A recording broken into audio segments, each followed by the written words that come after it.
জাতীয় পরিচয়পত্র, tin certificate ও ফ্ল্যাটের কাগজ জাল করে বিভিন্ন আর্থিক প্রতিষ্ঠান থেকে মর্টগেজের নামে কোটি কোটি টাকা হাতিয়ে নিয়েছে একটি চক্র।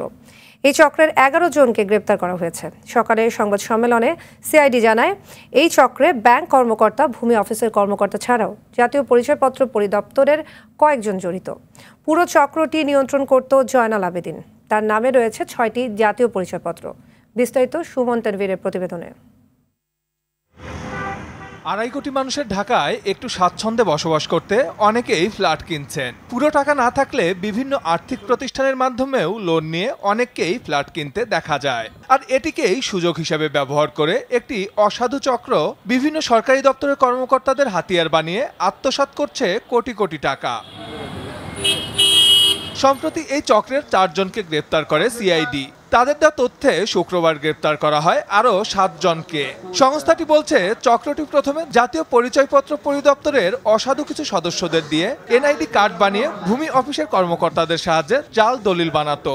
পরে অসাধু ব্যাংক কর্মকর্তাদের সহযোগিতায় একটি ফ্ল্যাট থেকে একাধিকবার লোন নিত।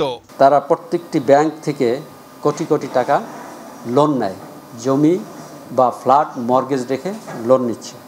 ব্যাংকের একটি চক্র এবং এনআইডি দ্বারা করে দেয় এদের চক্র, প্লাস ভূমি অফিসের যারা রেজিস্ট্রি বা এই যে ডুপ্লিকেট দলিল যারা করে দেয়, এদের সম্মিলিত একটি চক্র এই ভূমি জালিয়াতি, ফ্ল্যাট জালিয়াতির সাথে জড়িত।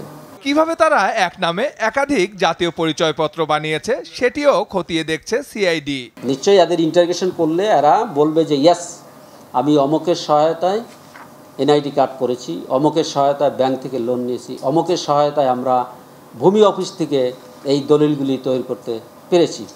আজকে টোটাল অ্যারেস্টের সংখ্যা হলো ৭ জন। রাজধানীতে এমন আর কোনো চক্র আছে কিনা সেটিও তদন্ত করা হচ্ছে। সুমন তানভীর, RTV, ঢাকা।